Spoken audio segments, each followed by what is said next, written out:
Halo, selamat malam teman-teman semua warga negara Indonesia di seluruh Hong Kong dan Macau. Apa kabarnya? Mudah-mudahan sehat selalu dimanapun teman-teman berada ya. Kita ketemu kembali di acara Ngopi Instan, ngobrol pintar, interaktif dan spontan KJRI Hong Kong bersama saya Ayu Saptanitias, konsul muda Pensosmed KJRI Hong Kong yang akan menemani teman-teman semua di Ngopi Instan pada malam hari ini. Saya ingatkan ke teman-teman yang sedang menyaksikan acara Ngopi Instan malam ini, pastikan sudah like dan follow Facebook KJRI Hong Kong dan juga akun-akun media sosial KJRI Hong Kong lain. Kita ada di Facebook, juga di YouTube, Instagram dan juga Twitter. Pastikan teman-teman sudah follow akun-akun tersebut untuk mendapatkan informasi dan update terkini yang mengenai informasi penting yang pastinya akan berguna untuk seluruh warga negara Indonesia di Hong Kong dan Macau.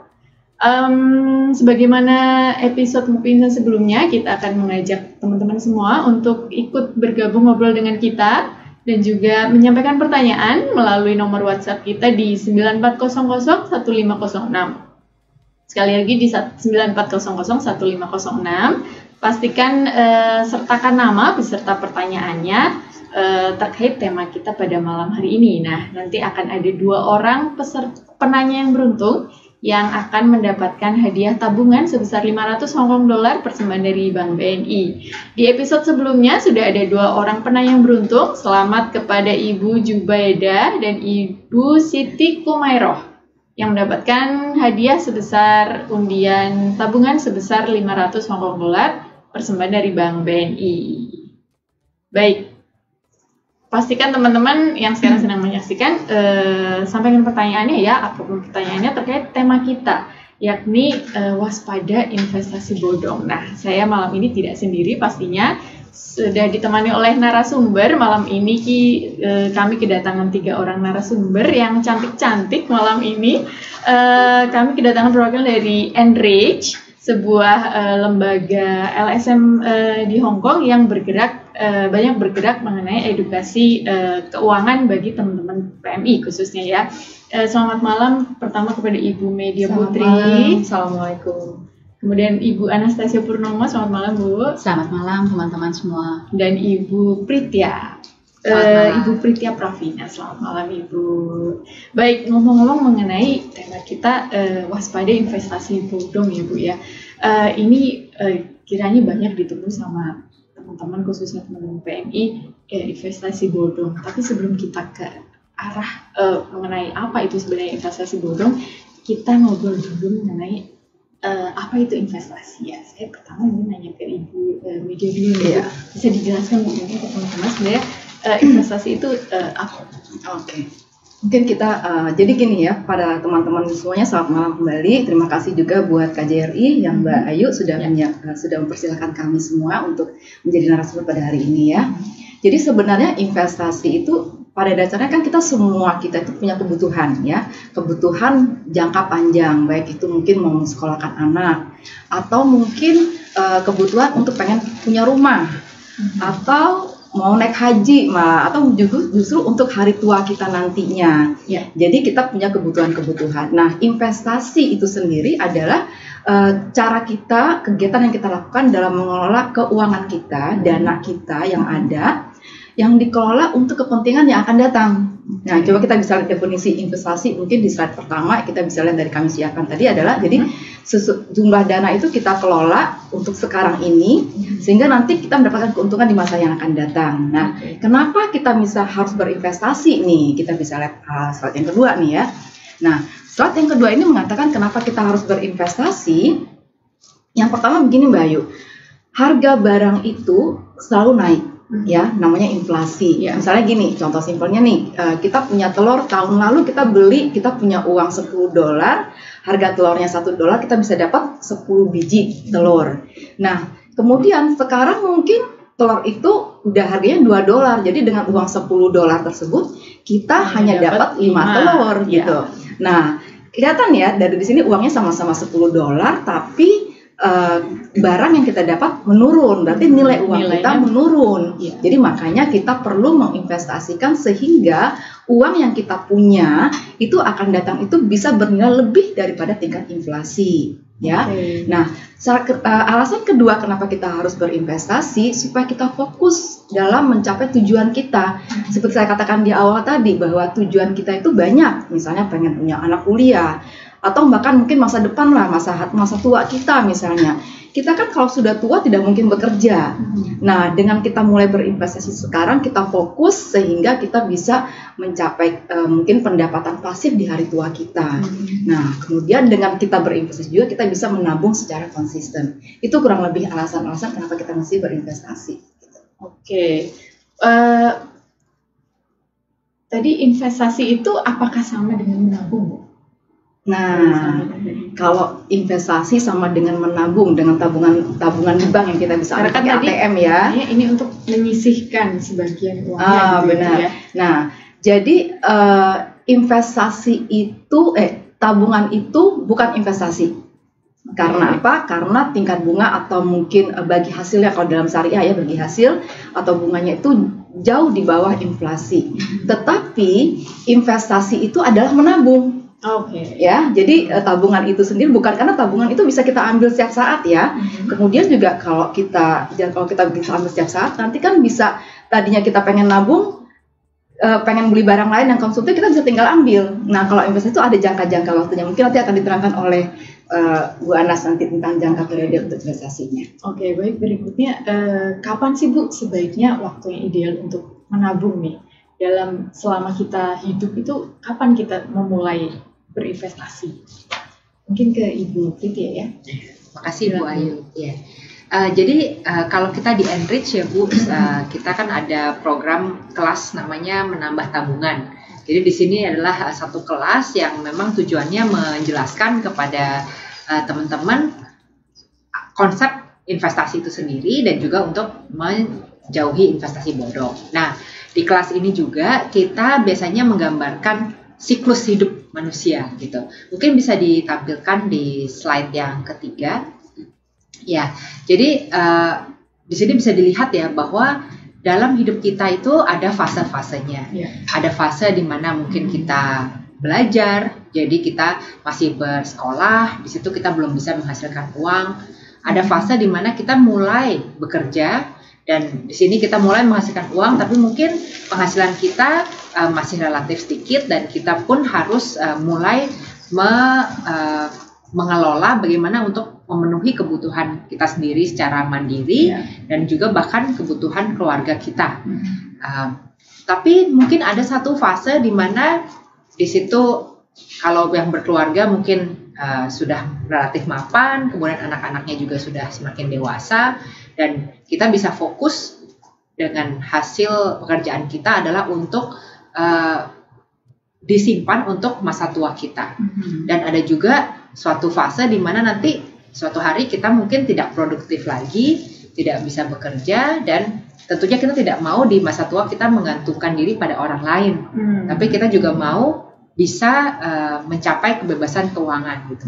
Nah, jadi sebenarnya dari kita lihat fase-fase hidup ini, kita bisa mulai memikirkan jenis atau kualitas hidup seperti apa yang mau kita miliki di masa depan. Nah, dari situlah kita mulai merencanakan bagaimana kita mengelola uang kita gitu. Jadi di sini memang fokusnya tidak hanya murni di investasi ya, tapi pertama adalah tentu kita harus tentukan dulu tujuan. Kemudian dari situ kita juga mulai menyisihkan tabungan untuk mencapai tujuan dari penghasilan kita. Tentunya kita juga harus mengetahui bagaimana cara berhemat, bagaimana memisahkan hal-hal yang penting yang kita prioritaskan, mana yang keinginan yang tidak penting dan tidak perlu kita belanjakan seperti itu. Dan nanti dari setelah kita bisa memiliki tabungan yang baik untuk kebutuhan kita sehari-hari dan untuk kebutuhan jangka pendek, untuk dana darurat, kita punya tabungan untuk tujuan yang di jangka menengah dan panjang. Nah, itulah bisa kita mulai investasikan. Dan jenis investasinya juga, berapa jangka waktunya, semua tergantung dari tujuan yang mau kita capai. Jadi kembali lagi ke perencanaan tahapan hidup kita, ya seperti itu. Masing-masing tahapan itu pastinya biasanya ada tujuan yang ingin dicapai gitu ya. Jadi investasi ini direncanakan untuk mencapai tujuan tersebut. Iya. Ngomong juga nih Bu, sebenarnya jenis-jenis investasi itu ada apa saja sebetulnya Bu? Mungkin Ibu Anas silakan Ibu. Baik, terima kasih Bu Ayu. Jenis investasi itu sebenarnya ada banyak macamnya ya. Tapi untuk pembahasan hari ini, mungkin untuk memudahkan, kita akan membagi jenis-jenis investasi ini berdasarkan jangka waktunya. Mungkin boleh minta tolong ya deh slide-nya. Oke. Jangka pendek, menengah, dan panjang. Betul. Ya. Ya. Jadi di sini kita berikan beberapa contoh. Untuk jangka pendek, periode kurang dari 1 tahun, itu contohnya misalnya adalah deposito. Untuk jangka menengah, periode 1 sampai 5 tahun, di sini kita ada obligasi, ada sukuk, ada reksadana, emas yang merupakan komoditas, ada juga peer-to-peer lending. Untuk jangka panjang, yang biasanya adalah periode 5 tahun ke atas, itu kita sini ada tanah, rumah, dan juga saham. Ini yang dimaksud dengan periode di sini apa Bu? Jadi ini lamanya kita berinvestasi, lamanya kita menaruh uang untuk investasi tersebut. Jadi lamanya menaruh uang di instrumen investasi tersebut. Ya. Tentunya instrumen investasi yang kita sebutkan di sini tidak lengkap. Mungkin masih ada banyak instrumen investasi yang lain, seperti misalnya forex atau digital asset yang kita belum masukkan di situ. Tapi itu untuk pembahasan hari ini mungkin lebih mudah seperti itu. Setiap instrumen investasi itu memiliki karakter dan tingkat resiko yang berbeda. Oke. Saja tuh Bu karakternya dan resikonya tuh Bu. Wah, kalau ini saya harus jelaskan sekarang, mungkin kita harus di sini sampai pagi itu, Bu Ayu. Secara singkat Bu, secara umum. Baik, jadi gini, sebenarnya kalau mau tahu secara detail itu di kelas yang tadi sudah disebutkan oleh Ibu Pritya, di kelas menambah tabungan itu kita sebenarnya membahas secara detail ya untuk itu semua. Tetapi setiap instrumen investasi itu memiliki ya karakternya itu, misalnya ada yang memberikan kupon, ada yang memberikan capital gain misalnya, atau memberikan imbal hasil untuk yang syariah, atau juga tingkat resikonya itu semua berbeda-beda. Gitu. Tingkat resikonya berbeda-beda ya Bu? Yeah. Seperti apa Bu resiko yang kita bicara ini sebetulnya resiko yang dimaksud ini apakah maksudnya investasi itu kita harus pahami bahwa berisiko ya Bu ya. Tapi bisa dijelaskan Bu, mungkin risikonya itu apa sih bagaimana? Apa yang dimaksud dengan risiko itu? Oke, baik. Jadi untuk mungkin yang pertama yang perlu saya sebutkan di sini adalah kita melihat mungkin kita bertanya pertama adalah investasi yang mana yang mungkin yang mau saya ambil, yang cocok gitu mungkin untuk saya gitu ya. Ini menyangkut ke resiko itu tadi, Bu Ayu. Jadi ada dua hal mungkin di sini yang ingin saya mungkin bisa saya tekankan. Yang pertama adalah untuk membeli suatu produk investasi. Itu yang pertama adalah kita harus tahu apa tujuan keuangan kita dulu. Ya, untuk misalnya kalau tujuan keuangan saya adalah untuk dana pensiun, mungkin saya bisa memilih investasi yang untuk jangka panjang. Saya bisa investasi properti misalnya. Kemudian yang kedua, dan ini yang risiko pertanyaan Bu Ayu adalah saya harus mengetahui profil risiko saya. Seperti apakah profil risiko saya? Apakah saya ini profil risiko saya ini konservatif atau moderat atau agresif? Oke, ada 3 itu. Ya, jadi ada profil risiko itu tadi ya Bu ya. Bisa dijelaskan mungkin Bu? Konservatif, moderat, dan agresif. Ya. Oke, artinya apa tuh Bu? Secara singkat begini, kalau konservatif itu orang yang maunya aman aja gitu ya.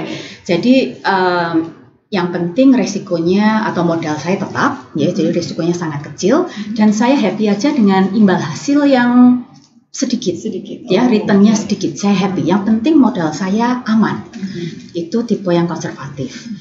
Untuk tipe yang moderat itu biasanya mereka menginginkan return yang lebih tinggi, tetapi mereka juga siap untuk menerima resiko yang lebih besar. Dengan kata lain, kelompok ini itu mereka berani menerima kerugian jika seandainya investasinya tidak berhasil. Seperti itu. Siap kehilangan modalnya seperti itu ya. Untuk yang agresif, ya seperti kata-kata itu sendiri agresif, itu high risk, high return. Ya, jadi mereka berani untuk mengambil risiko besar, kemungkinan kehilangan seluruh modalnya, ya, asalkan mereka juga bisa mendapatkan kemungkinan hasil atau return yang tinggi juga. Biasanya kelompok ini itu adalah mereka yang sudah memiliki pengetahuan dan pengalaman yang banyak di dunia investasi. Yeah. Okay. Jadi sebaiknya apakah saya harus jadi yang konservatif atau yang moderat saja atau yang agresif nih Bu? Idealnya gimana nih Bu? Kira-kira? Idealnya Anda harus mengenali profil risiko Anda pribadi. Jadi ini kembali ke Anda masing-masing. Sebelum Anda membeli suatu produk investasi, Anda perlu mengetahui ini dulu.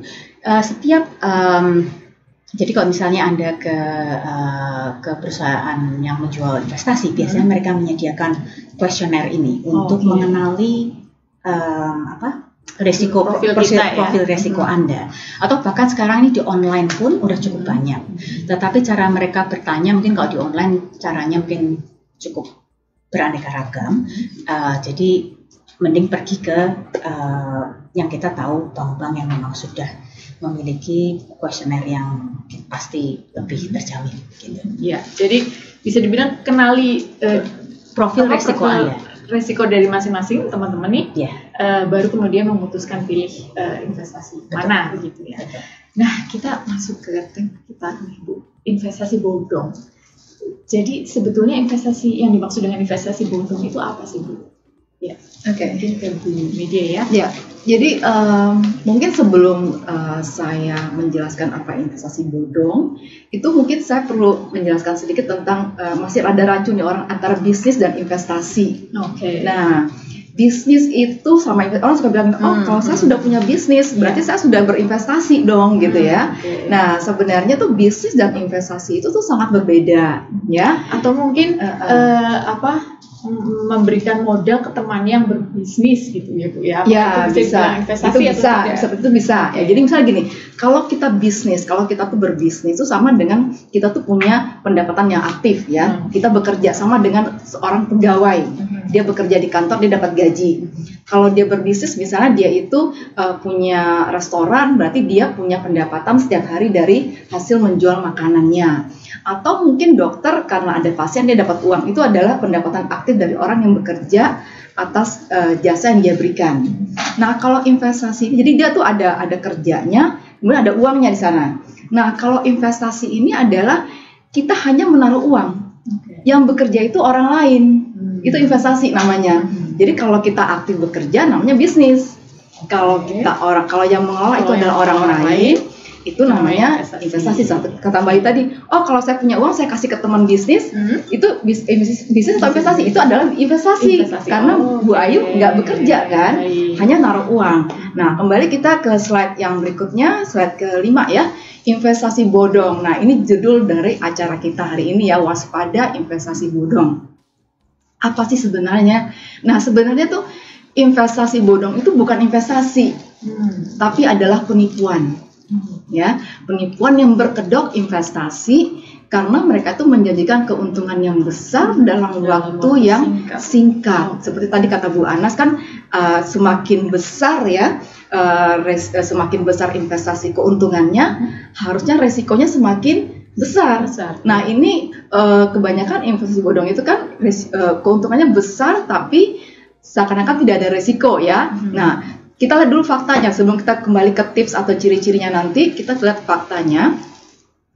Kerugian masyarakat 10 tahun terakhir ini mengenai kena dalam investasi bodong ini adalah 92 triliun. Itu adalah hasil dari sumber dari Satgas, Satuan Tugas waspada investasi OJK. Ya, jadi ini sumber resmi dari OJK, Otoritas Jasa Keuangan di Indonesia ya. Jadi kemudian fakta yang kedua yang kita harus tahu adalah investasi bodong itu tidak akan pernah hilang. Nah, kenapa? Karena itu antara supply sama demand, Bu Ayu. Jadi maksudnya di sini begini, namanya juga perusahaan pengen cari untung ya. Nah, selagi ada orang yang mau beli, itu akan ada terus. Ya, jadi makanya ini mereka tuh kadang-kadang cuma setelah mungkin ditangkap atau mungkin setelah dilaporkan oleh masyarakat, ditangkap, nanti mungkin muncul lagi tapi ganti nama gitu. Nah, itu sering sekali kejadian gitu, seperti ya, itu gitu loh. Jadi nggak akan pernah hilang, apalagi masa pandemik ini orang butuh uang dan orang di PHK, jadi mereka memanfaatkan orang-orang yang punya ilmu sedikit. Yang fakta ketiga, masyarakat itu sangat awam dengan investasi, tapi pengen punya uang. Nah, pengen langsung dapat untung gede gitu. Pengen dapat untung gede, tapi sebenarnya ilmu investasinya itu masih awam.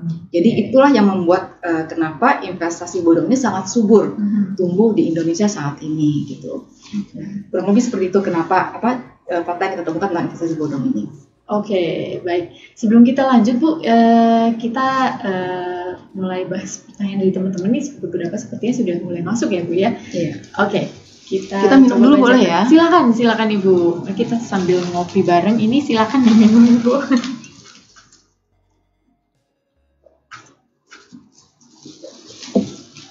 Oke, baik. Oke, pertanyaan pertama. Halo, wah tidak ada namanya nih. Saya ingatkan teman-teman yang menyampaikan pertanyaan jangan lupa sertakan nama ya. Biar bisa dapat hadiah ya.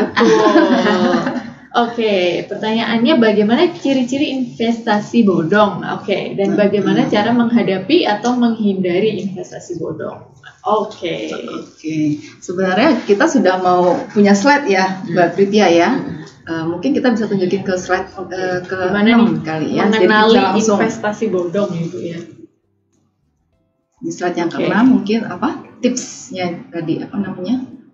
Atau mungkin ciri-ciri dulu ya dijelasin dulu, atau langsung ke sini aja kali ya? Iya. Bisa ya. Mungkin kita bisa menjawab dua pertanyaan itu sekaligus ya. Iya, jadi ini untuk teman-teman ya bisa dilihat di sini tips menghindari investasi bodong. Nah, di sini kita udah bikin kata kuncinya supaya mudah diingat, yaitu 2L. 2L yang pertama adalah legal. Jadi investasi yang sah itu pasti ada izin usahanya dan terdaftar di OJK, Otoritas Jasa Keuangan. Nah, teman-teman bisa lihat di website OJK itu secara berkala mereka selalu update apa nama-nama perusahaan penyalur investasi atau perusahaan sekuritas, perusahaan yang bisa mengelola investasi seperti itu ya. Tapi 1L ini aja nih tidak cukup ya, legal saja tidak jaminan juga, tapi juga harus logis. Nah, disinilah teman-teman harus praktekkan daya berpikir yang kritis ya. Yaitu pertama, apakah produknya itu jelas? Jadi apakah kita memahami bagaimana investasi ini bisa menghasilkan keuntungan?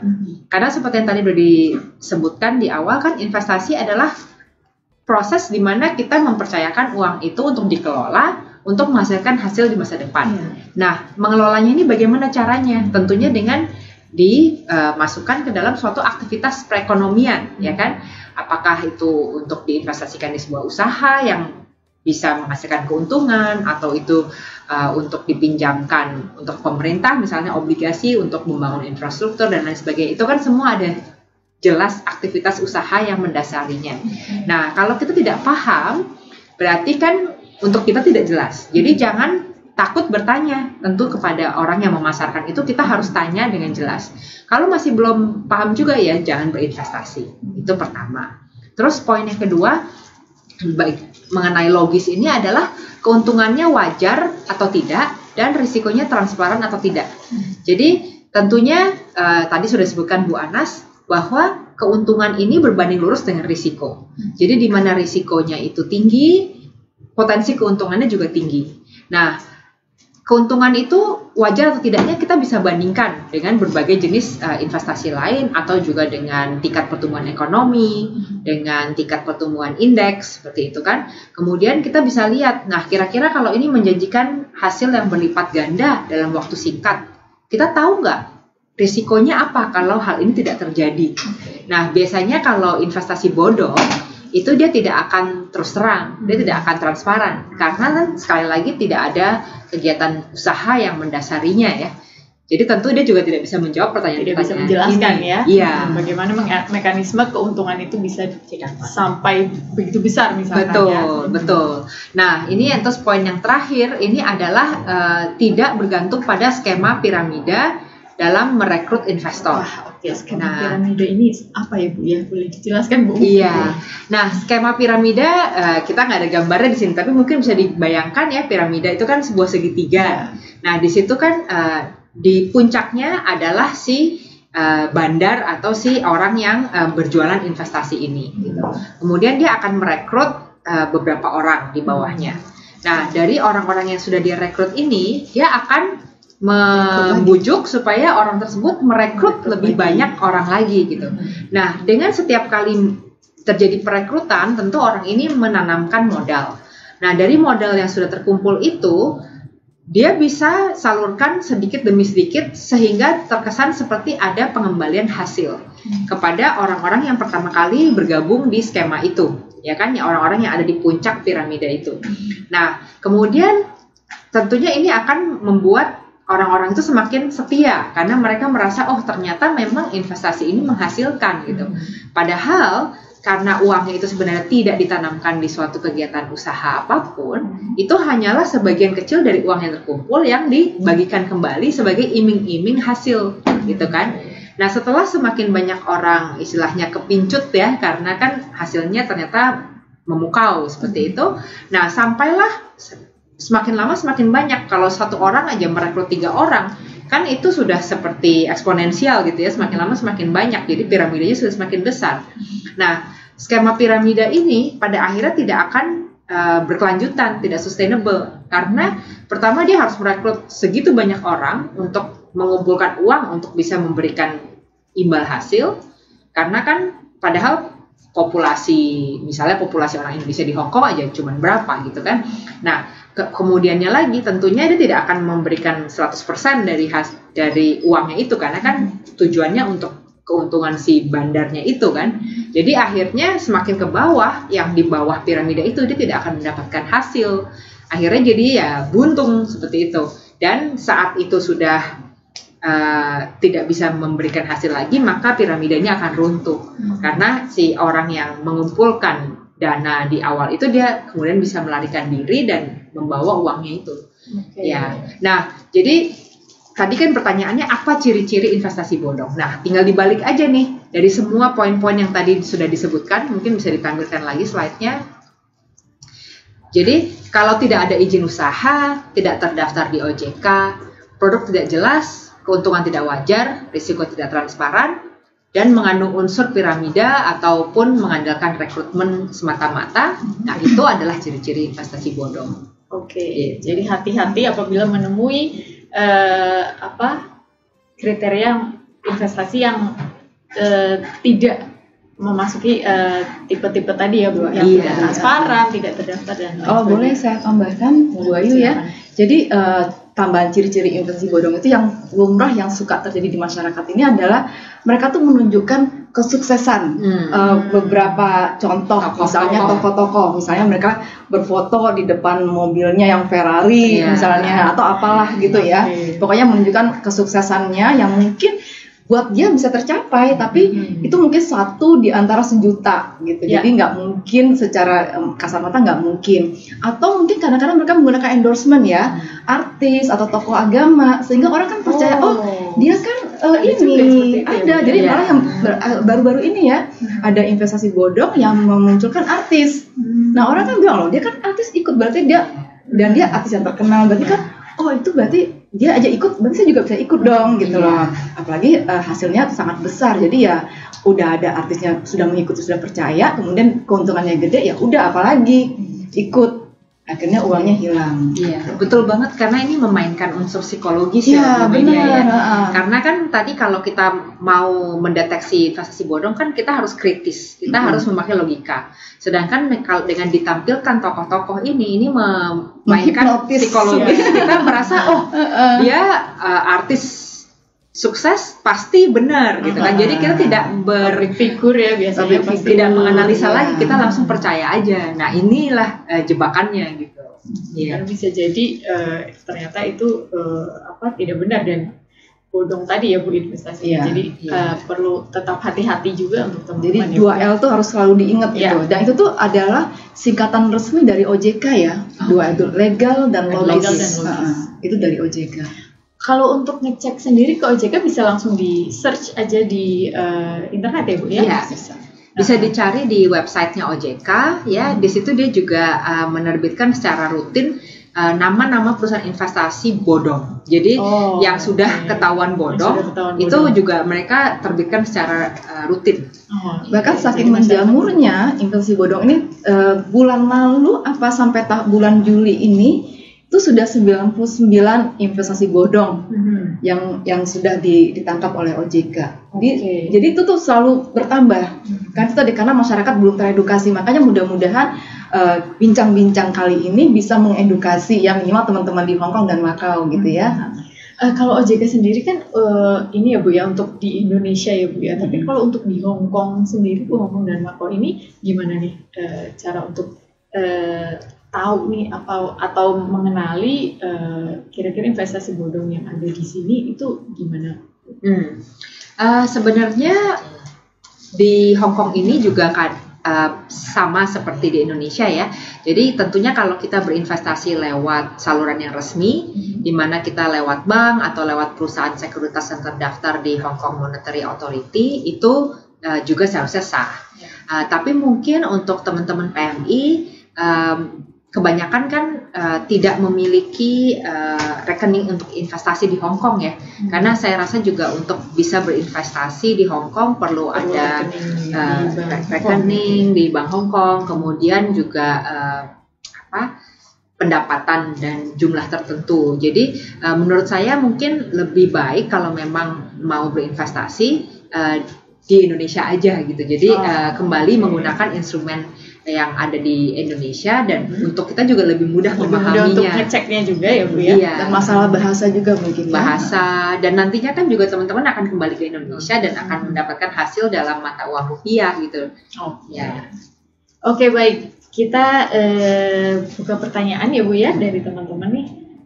Sudah ada lagi. Oke, baik. Dari Ibu Elizabeth, pertanyaannya, bolehkah dijelaskan manakah yang lebih baik, kita menabung atau berinvestasi? Dan kalau kita tahu akhirnya bahwa investasi itu bodong, bisakah kita melaporkannya ke polisi dan bagaimana caranya? Oke, baik. Lebih baik mana nih, menabung atau investasi, dan gimana kalau menemui investasi yang bodong? Perbedaan antara investasi dan menabung ya. Tadi mungkin saya sudah jelaskan sedikit ya. Jadi menabung itu adalah kita bisa mengambil uang itu setiap saat. Ya. Kalau investasi itu kita punya jangka waktu. Misalnya yang paling rendah misalnya deposito. Deposito itu kan 3 bulan minimal. Sebulan ada ya? Sebulan ada ya, sebulan deposito ya. Sebulan, 3 bulan, 6 bulan, dan setahun. Itu jadi minimal tidak bisa diambil setiap saat. Itu bedanya tabungan dengan investasi ya. Yang kedua, tabungan itu besar, mungkin tingkat resikonya mungkin malah tidak ada ya, karena paling kecuali kalau banknya itu tutup ya, baru tabungannya mungkin hilang atau mungkin malah ada asuransinya sebenarnya.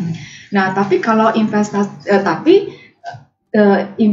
return keuntungan yang dihasilkan itu sangat kecil. Mungkin kalau sekarang di Indonesia itu kalau bunga tabungan atau bunga bagi hasil itu cuma sampai 1% per tahun.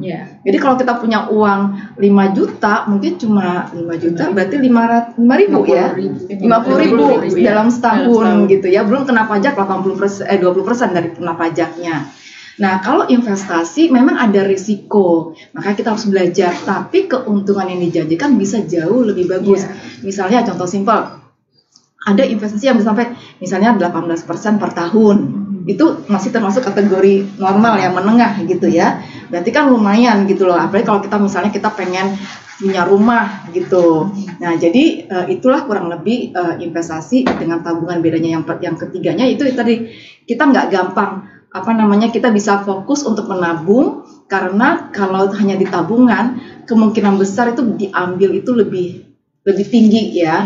Kadang-kadang pengen motor atau pengen mobil, pengen langsung keluar gitu, langsung beli gitu ya. Tapi kalau dengan investasi kan kita punya prosesnya, dan kita sudah berniat untuk apa kita investasi di awalnya. Jadi sudah ada tujuan jelasnya gitu.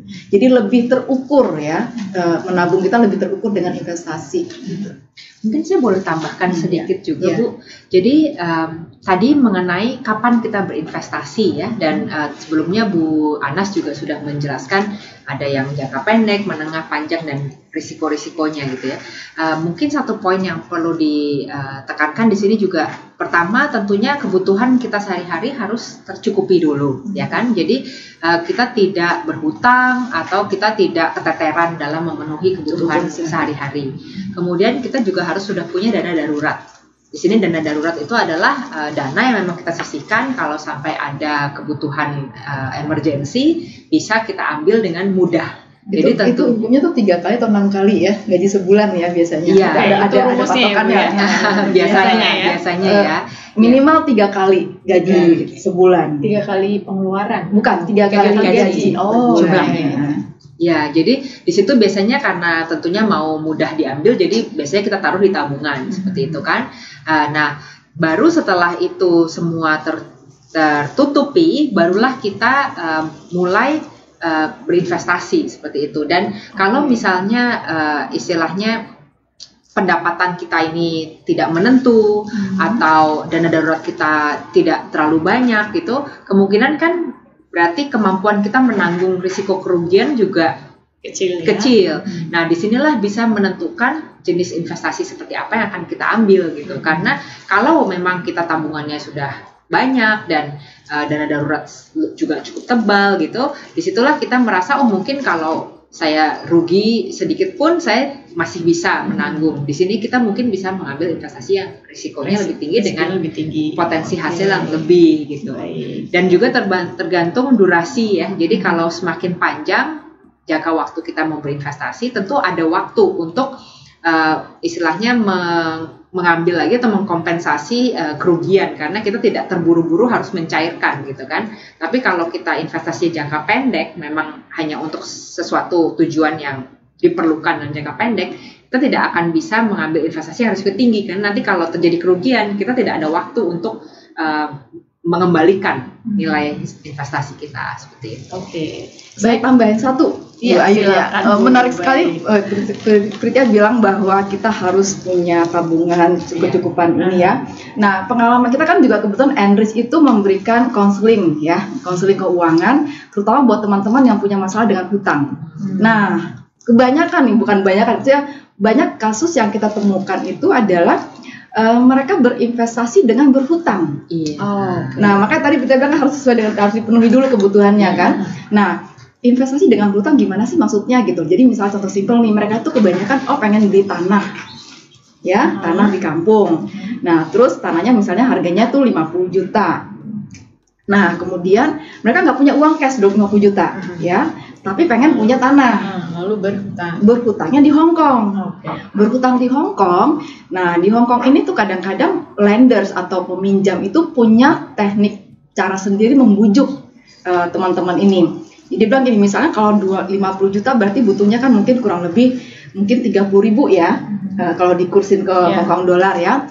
Nah, nanti dibilangin gini sama si ininya, sama perusahaannya. Kamu kan baru perpanjang kontrak, jadi kamu tuh bisa lah minjem 40.000, kamu sanggup gitu ya, sesuai dengan gaji kamu sanggup kok 40.000, paling cuma ya mungkin 2.500 per bulan gitu misalnya. Nah 2.500, nah teman-teman ini mikir gini, oh 2.500 kan gaji saya 4.500, cukup dong, ya kan? Akhirnya dipinjem tuh 40.000, 30.000 dipakai untuk beli tanah, sisa 10.000 dianggap seperti seperti uang yang turun dari langit, dipakai tuh untuk kepentingan lain ya, tapi dia harus nyicil dong setiap bulan. Nah, masalahnya kadang-kadang kita nggak tahu namanya ujian ya, tiba-tiba sakit atau tiba-tiba di terminate itu kan, kalau dia di terminate untuk mencari pekerjaan lain kan mungkin butuh waktu. Ya. Nah, butuh waktu ini sebenarnya kan dia harus bayar hutang. Ya kan, hutangnya kan harus rutin. Bahkan satu hari aja tuh sudah ditagih kan, sudah diteleponin gitu loh. Nah, dia nggak bisa bayar hutangnya karena dia di-terminate misalnya. Berarti dia harus meminjam uang sedikit. Misalnya utangnya 2.500, dia pinjam uang 2.500 nih ke perusahaan kecil. Untuk 2.500 hutang tanah nih. Dia ambil ini uang, dia bayar ke sini. Dia lupa, dia harus bayar ini bulan depan, sama dengan tanah 2.500 juga. Itulah awal kenapa banyak teman-teman PMK yang terjebak dalam hutang. Jadi jangan sekali-sekali berinvestasi dengan berhutang, gitu loh. Investasilah dengan kelebihan dana yang kita punya, gitu. Oke. Kalau sudah bisa mengcover pengeluaran tiap bulan, lalu sudah ada dana darurat yang tersimpan, lalu ada sisa lagi, barulah itu yang bisa diinvestasikan, gitu ya. Tadi pertanyaan kedua, bagaimana kalau menemui investasi bodong, gimana melaporkannya, siapa gitu? Ya, boleh nggak dilapor ke polisi katanya gitu ya? Bisa aja ya. Jadi kita bisa laporkan ke polisi. Dan ini untuk di Hong Kong itu kita sebenarnya ada nomor teleponnya. Mungkin bisa dicatat nomor teleponnya, ini adalah 18222 ya, itu untuk anti scam. Ya, jadi kita bisa laporkan di Indonesia juga, dan nanti kalau itu sampai di OJK akan langsung investigasi. Oke, bisa dilaporkan melalui tadi ya Bu. Untuk yang di Hong Kong ya, 18222. Oke, ya itu tadi. Oke, kita lanjut ke pertanyaan selanjutnya. Dari Baik, selamat malam. Saya Misiatun dari Maosan ya sepertinya. Apakah Bitcoin itu Bu termasuk investasi atau bisnis? Terima kasih. Oke, Bitcoin nih kayaknya memang lagi cryptocurrency. Ya, dibicarakan juga ya. Jadi Bitcoin itu apa sebetulnya? Apakah itu termasuk investasi atau enggak? Atau bisnis tadi? Jangan orang bawang saja ya. Oke. Saya coba jawab ya.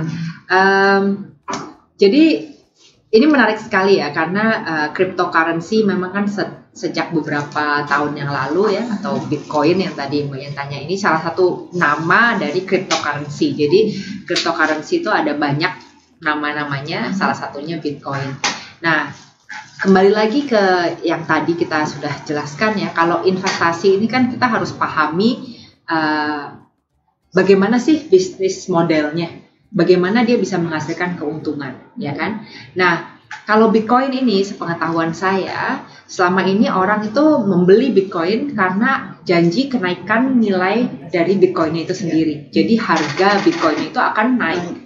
Dan kenapa dia naik? Karena suatu kelangkaan gitu ya. Karena kan Bitcoin ini ditambang ya, istilahnya ditambang, tapi sebenarnya ya digital seperti itu. Dia keluar dalam jangka waktu tertentu. Sedangkan orang memanfaatkan, jadi lebih banyak permintaan daripada ketersediaan sehingga harganya naik. Nah, tapi mungkin yang perlu kita pahami juga bahwa Bitcoin ini tuh tidak sama seperti mata uang lain yang mudah diperdagangkan gitu kan. Dia kan diperdagangkan secara online dan juga dengan syarat-syarat tertentu lah ya. Nah, jadi mungkin bisa dibilang bahwa risikonya itu sangat tinggi seperti itu. Jadi yang pasti untuk menjawab pertanyaan Mbaknya, itu bukan bisnis ya, karena itu bukan menanamkan usaha di suatu kegiatan usaha seperti itu, menanamkan uang di suatu kegiatan usaha, tapi ini adalah seperti kita berinvestasi di suatu mata uang asing. Cuman ini adalah mata uang digital dengan risiko-risiko tertentu yang sangat berbeda dengan seperti kita berinvestasi di mata uang yang mudah diperdagangkan. Jadi mungkin sebelum kita memutuskan apakah kita mau berinvestasi itu, teman-teman bisa tanya kepada diri sendiri dulu. Saya paham nggak sih, gitu kan? Saya paham nggak bagaimana? Itu kata kuncinya dari tadi ya Bu ya. Pertama harus paham dulu dengan investasi yang kita mau lakukan gitu ya Bu ya. Termasuk Bitcoin tadi. Iya. Dan seperti apa potensi kerugiannya juga. Karena kalau ada harga naik, tentu ada saatnya harga turun juga. Jadi kita harus pahami apa yang terjadi kalau hal itu terjadi gitu ya. Oke. Dampaknya Iya. untuk saya apa? Ya. Baik, oke, kita ke pertanyaan selanjutnya. Kita bacakan lagi. Baik, selamat malam, saya Yeni. Selamat malam Bu Yeni, mau bertanya, apakah menabung logam mulia termasuk investasi yang punya risiko tinggi atau aman atau tidak? Yang kedua, lebih baik kita investasi saham atau menabung deposito? Baik, saya bisa ke siapa nih? Silakan. Jadi yang pertama tadi pertanyaannya apakah logam mulia itu itu satu investasi komoditas ya. Kalau tadi di slide yang tadi sempat kita tampilkan jenis-jenis investasi tadi itu emas atau logam mulia kita masukkan ke jangka menengah. Tapi tentu saja itu bisa diperdebatkan. Artinya itu tadi hanya acuan secara umum ya. Jadi akan mungkin ada orang yang mengatakan oh enggak, emas itu adalah investasi jangka panjang ya, atau ada juga yang melihat volatilitas emas mungkin pada saat-saat tertentu seperti mungkin pada saat krisis finansial mungkin kita bisa mengatakan oh ini jangka pendek karena ini harganya sepertinya fluktuasinya tinggi gitu ya. Tapi pada umumnya emas ini kita biasanya orang akan simpan untuk minimal jangka menengah ke jangka panjang. Jadi ya itu salah satu komoditas yang bisa kita investasi, kita bisa beli. Gitu ya. Untuk pertanyaan kedua tadi apa? Lebih baik menabung di saham atau deposito? Oke, ini kembali lagi tadi.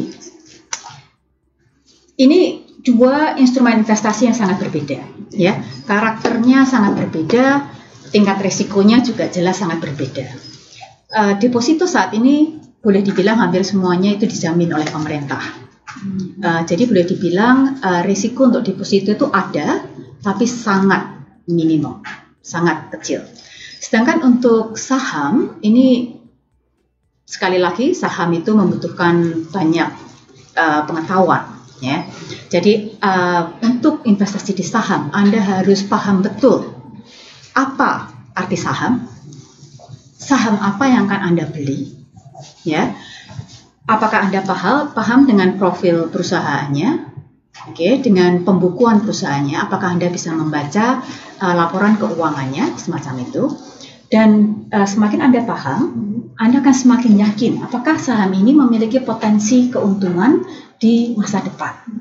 Apakah ini akan memberikan keuntungan di jangka menengah ataukah di jangka panjang.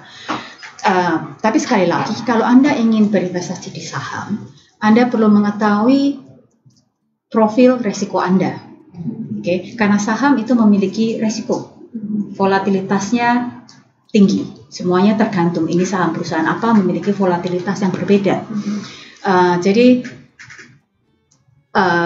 miliki pengetahuan dulu tentang saham yang akan Anda beli dan kenali profil risiko Anda. Baik. Boleh nggak Silakan saya tambahkan? Jadi mungkin mudah-mudahan teman-teman semua yang menonton acara ini tahu ya saham itu apa gitu kan, karena saham itu kan sebenarnya kepemilikan di suatu perusahaan. Nah, seperti halnya pemilik perusahaan pada umumnya, tentu kalau perusahaan itu untung dia mendapatkan untung, kalau rugi dia pun harus menanggung kerugian. Jadi ini adalah istilahnya berbanding lurus dengan performa perusahaan itu sendiri ya. Dan kalau saham tentunya juga bisa diperdagangkan di pasar modal, jadi ada harganya dan itu yang tadi dibilang volatilitasnya bisa tinggi seperti itu. Kemudian mengenai emas ya, saya tahu banyak teman-teman di kelas average juga senang berinvestasi di emas. Jadi cuman untuk informasi aja, kalau memang investasi di emas jangan disamakan dengan investasi di perhiasan ya. Karena perhiasan itu memang mungkin mengandung logam mulia juga, tapi kadarnya tentu berbeda dan harganya tentu juga terkait dengan desain dari perhiasan itu sendiri. Sehingga pada saat mau diperjualbelikan itu belum tentu akan mendapatkan nilai yang sama seperti pada saat kita membelinya. Ya, jadi kalau memang mau berinvestasi di logam mulia, carilah yang memang bentuk koin atau batangan yang memang belinya juga di tempat yang terpercaya, misalnya di Antam seperti itu kan. Yang murni emas gitu ya Bu ya. Ya, dia ada kadar-kadarnya ya, 99,9 Ya. berapa, 23 karat atau 22 karat seperti itu ya. Oke, jadi lebih baik memang pilih yang tadi bentuknya koin atau Batangan. ya. Oke, baik Bu. Misalkan ketika saya sudah merasa keuangan saya sudah cukup rapi, mungkin saya sudah punya dana darurat, gitu ya. Kemudian saya ingin mulai berinvestasi. Nah, saya jadi investor pemula nih. Apa yang kira-kira harus saya lakukan? Apa yang harus disiapkan untuk mulai berinvestasi? Maksudnya pilihan investasinya atau apa nih? Atau apa nih, saya harus belajar apanya dulu ya? Atau saya harus pertama mungkin ya seperti kata Bu Anas tadi, bahwa kenali diri kita. Jadi gini, sebaiknya mungkin nih untuk investor pemula, kalau kita mau mainnya di money market, di pasar modal misalnya gitu ya, itu kan ada resiko tuh, dari tadi dibilang resikonya dari kecil sampai resiko tinggi. Kita tuh orang yang jantungan nggak? Kalau jantungan jangan beli saham gitu. Ntar sahamnya drop dikit itu langsung panik duk jantungnya, malah orangnya masuk rumah sakit nanti gitu loh. Nah, tapi mungkin angka awalnya mungkin dengan cara yang paling rendah dulu resikonya, ya. Habis itu juga mungkin gini, kalau misalnya kita punya uang untuk yang jangka panjang kita nggak akan pakai, mungkin ya kayak teman-teman ada yang mau beli tanah juga itu cukup bagus, cuma harus tanah itu juga beresiko ya, karena tanah girik ya, apa sih tadi? Tanah yang sertifikatnya gitu loh. Jadi gini, intinya sebenarnya adalah investasi itu bisa menjanjikan keuntungan yang bagus ya, jauh di atas tingkat inflasi, sehingga nilai uang kita tidak menurun. Tapi tentunya setiap itu ada risiko. Nah, itu yang harus kita pelajari. Tapi bukan berarti kita jangan berinvestasi gitu ya. Jadi karena apapun di dunia itu pasti ada risiko ya. Jadi kita tinggal memanage risiko mana yang kita bisa hadapi. Karena ada juga orang yang berani mengambil risiko tinggi. Dia langsung beli saham tapi untuk jangka panjang. Nah, mungkin dia setelah dia belajar tahu, atau mungkin dia dari kecil dulu mungkin reksadana. Nah, kalau reksadana kan ada yang ngelola tuh. Kalau saham kan kita ngelola kita sendiri. Kalau reksadana kan ada perusahaannya yang mungkin dari situ dulu misalnya, dan resikonya lebih kecil. Jadi kenali dulu resiko kitanya siapnya di mana resiko kita. Kemudian juga nanti kita melihat apa yang tersedia di lapangan gitu. Tentu saja sesuaikan dengan jumlah uang yang kita ada ya. Gitu. Berarti pengetahuan kita juga itu penting. Jadi faktor yang menentukan resiko kita juga ya Bu ya. Karena semua itu hal kuncinya adalah pendidikan, mengedukasi diri dulu ya. Jadi jangan jadi investasi itu bukan judi ya, bukan gambling. Saya main ambil gitu, enggak, adalah perencanaan dengan matang ya, sehingga kita menghasilkan keuntungan yang maksimal kelak di kemudian hari. Mungkin gampangnya. Silakan. Mungkin gampangnya Bu Media, teman-teman yang ada di Hong Kong kalau mau berinvestasi, sebelum investasi ikut kelas Enrich dulu ya. Saran yang paling baik menurut saya. Karena di situ akan dibahas satu persatu. Ya. Kalau di sini sekarang kita nggak cukup waktu untuk bahas semuanya secara detail. 1 jam nggak cukup. Itu 8 jam soalnya programnya. Tapi mungkin satu hal saya tambahkan tadi, untuk misalnya juga dalam hal investasi tadi sudah disebutkan tentang pengetahuan. Mungkin ada satu istilah yang mengatakan bahwa education is the best investment. Jadi one of the best investments gitu ya. Jadi pada akhirnya pengetahuan itu sendiri yang akan membuat kita itu pintar gitu ya, dalam berinvestasi, juga dalam memilih instrumen investasi apa yang akan kita pakai. Kemudian yang kedua, kita jangan lupa untuk diversifikasi. Jadi artinya diversifikasi itu milikilah portfolio investasi yang beragam. Jadi berbagai macam gitu ya. Jangan taruh telur di satu keranjang, kalau jatuh pecah-pecah semua. Jadi advice yang penting juga tuh. Jadi dengan memiliki diversifikasi ini atau portfolio yang beragam, itu akan mengurangi resiko investasi kita. Gitu ya. Dan seperti tadi yang Bu Media sudah katakan, itu investasi itu bukan konsep yang menjadi kaya dalam semalam begitu ya. Jadi kita harus berhati-hati untuk tidak menyamakan investasi dengan berjudi atau spekulasi. Dan kemudian yang mungkin satu hal adalah ya ini, kenali emosi kita. Ya. Karena itu sangat penting pada saat kita membicarakan uang, itu biasanya emosi kita sudah terlibat gitu ya. Dan itu kalau tadi kita nih sebenarnya membahas investasi bodong, itu banyak keterkaitannya dengan emosi gitu. Yang tadi juga sudah disebutkan, entah itu mungkin serakah, ingin mendapatkan keuntungan sebesar mungkin dalam tempo yang sesingkat-singkatnya, atau juga itu tadi mungkin kepepet karena punya hutang, yang pengen punya uang bayar, atau ya terpengaruh oleh orang yang kita idolakan, ya kita kagumi, orang yang mungkin juga karismatik, orang yang mungkin memiliki pengaruh gitu ya. Sehingga kalau sudah kita terpengaruh secara emosi, nalar kita juga ya 2L itu tadi sudah tidak jalan lagi, yang di bagian logisnya udah nggak ada karena sudah terpengaruh oleh emosi kita. Oke, baik. Kita ada satu pertanyaan terakhir yang masuk Ibu. Kita bahas dulu ya. Oke, baik. Bu, boleh jelaskan secara sederhana cara mengenal profil risiko pribadi? Baik. Wah, ini nggak ada namanya juga. Gimana kasih sayang nih. Gimana nih caranya nih? Gimana Oke, Bu baik. Anas? Tapi kita bisa bahas ya Bu ya. mengenali Pertanyaan. profil resiko pribadi. Contoh aja Bu. Contoh ya. Jadi gini, paling gampang adalah mungkin setelah Anda punya tadi Bu Pritya, Bu Media, kita semua sudah mengulang-ulang untuk sebelum berinvestasi, keuangan Anda harus rapi ya. Anda harus yakin bahwa kebutuhan sehari-hari Anda itu tercukupi. Anda harus punya dana darurat, emergency ya. Kemudian pada saat Anda memiliki tujuan, Anda memiliki dana surplus, Anda coba investasikan itu tergantung tujuan keuangan Anda apa dulu ya. Mungkin Anda coba bisa bayangkan adalah begini, kalau seandainya ini uang surplus saya ini saya taruh, sampai saya ini uang itu hilang, malamnya saya bisa tidur nggak? Mungkin kalau saya akan bertanya ke diri saya seperti itu, malamnya saya bisa tidur nggak? Itu hal paling simpel dulu.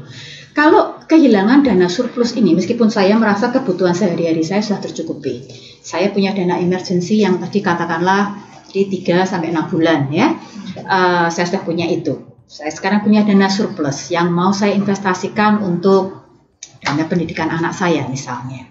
Ini saya bayangkan dana surplus ini kalau saya sampai hilang semuanya, apakah saya bisa tidur malamnya? Kalau saya nggak bisa tidur, saya merasa cemas, saya merasa takut, itu sudah jelas bahwa profil risiko saya sebenarnya toleransi saya terhadap resiko kehilangan uang itu cukup tinggi. Jadi saya sebaiknya memilih instrumen investasi yang lebih konservatif, yang lebih moderat atau mungkin. Jadi yang mungkin tidak memberikan return yang terlalu tinggi, tetapi saya lebih merasa aman bahwa modal saya nggak akan hilang begitu aja, nggak akan tetap di situ, meskipun mungkin akan ada masa naik turunnya. Ya, itu tadi triknya ya Bu ya, salah satu triknya. Bisa tidur nggak? Bisa tidur nggak? Oke Bu, kita tidak terasa sudah hampir 1 jam kita ngobrol ya Bu ya. Tapi sebelum menutup, ada pesan terakhir nggak Bu? Mungkin kepada teman-teman semuanya yang sedang menyaksikan. Silakan. Slide-nya yang terakhir. Oke, baik. Yang terakhir. Slide yang terakhir kita bisa tampilkan. Ya, ini dia. Silakan Bu. Oke, jadi mungkin untuk ngingetin juga teman-teman yang sebelumnya mungkin udah pernah ikut ngopi instan sama kami ini ya. Jadi Enrich Hong Kong ini adalah organisasi nirlaba. Kita tidak mencari keuntungan. Di sini tujuan kita adalah memberikan pendidikan keuangan untuk teman-teman pekerja migran di Hong Kong. Tentunya kita melayani kaum Indonesia maupun Filipina dan warga negara lainnya seperti itu ya. Dan di sini Enrich punya 5 kelas, yaitu mengelola uang dengan bijak. Di sini adalah kelas dasar sekali mengenai bagaimana teman-teman bisa lebih berdisiplin menabung untuk mencapai tujuan. Kemudian kalau sudah punya tabungannya, kita masuk ke level berikutnya yaitu menambah tabungan. Di sini kita akan ngomong mengenai investasi secara lebih detail, jenis-jenis investasi dan juga mengenali dan menghindari investasi bodong, ya kan? Kemudian yang ketiga adalah mendirikan usaha sendiri. Jadi ini untuk teman-teman yang nanti kalau pulang ke Indonesia mau mendirikan usaha sendiri, kita akan bahas bagaimana langkah-langkahnya bikin rencana bisnis dan mengejawantahkan ide gitu kan.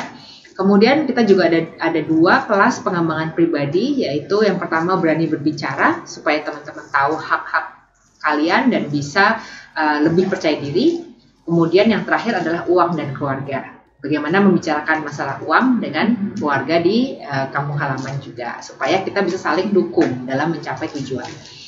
Nah, selain itu kita juga ada 2 program lain, yaitu makan siang sambil belajar. Di sini adalah kelas-kelas pengayaan, dan kebetulan karena pandemi ini ya, kita juga ada makan siang sambil belajar secara online, dan ada juga bimbingan perorangan atau mentoring yang tentunya mungkin karena pandemi juga belum bisa face to face ya kita, tapi teman-teman bisa cek di Facebook kami Enrich Bahasa Indonesia atau di website www.enrichhk.org. Di sini juga ada program-program atau jadwal program-program Enrich secara online. Jadi semua kelas kita juga tersedia secara online selama masa pandemi ini. Dan jangan lupa kita juga ada YouTube Enrich HK. Oke, baik. Ditunggu teman-teman untuk mengikuti kelas-kelas Enrich tadi ya Bu, supaya bisa lebih paham lagi mengenai untuk mengatur keuangan. Lebih dari 1 jam dari kita yang kita yang bahas tadi, bisa lebih banyak lagi, bisa lebih detail lagi, teman-teman bisa paham mengenai tips dan trik untuk mengelola keuangan, baik termasuk juga berinvestasi. Baik, terima kasih sekali atas waktunya Bu Prithia, Bu Anas, dan Bu Media. Terima kasih sudah membagikan ilmunya ke teman-teman semua di Ngopi Instan kali ini. Terima kasih juga teman-teman yang sudah menyaksikan kita selama kurang lebih 1 jam ini. Pastikan teman-teman juga menyaksikan episode Ngopi Instan kita selanjutnya. Nah, kita spesial nih, kita hadir besok khusus untuk membahas mengenai kebijakan masuk Hong Kong bagi warga negara asing. Yang saat ini memang Hong Kong menerapkan kebijakan baru terkait warga negara asing yang memasuki wilayah Hong Kong. Kita akan bahas bersama besok spesial dengan Konsul Tenaga Kerja Bapak Erga dan Konsul Prodkons Bapak Wendy Budi Raharjo. Pastikan teman-teman tidak ketinggalan untuk menyaksikan Ngopi Instan untuk mendapatkan update terkini terkait kebijakan baru Hong Kong ini. Baik, demikianlah Ngopi Instan pada malam hari ini teman-teman semua. Sekali lagi terima kasih atas partisipasi dan pertanyaannya tadi yang sudah disampaikan. Sampai jumpa lagi di Ngopi Instan berikutnya. Selamat malam.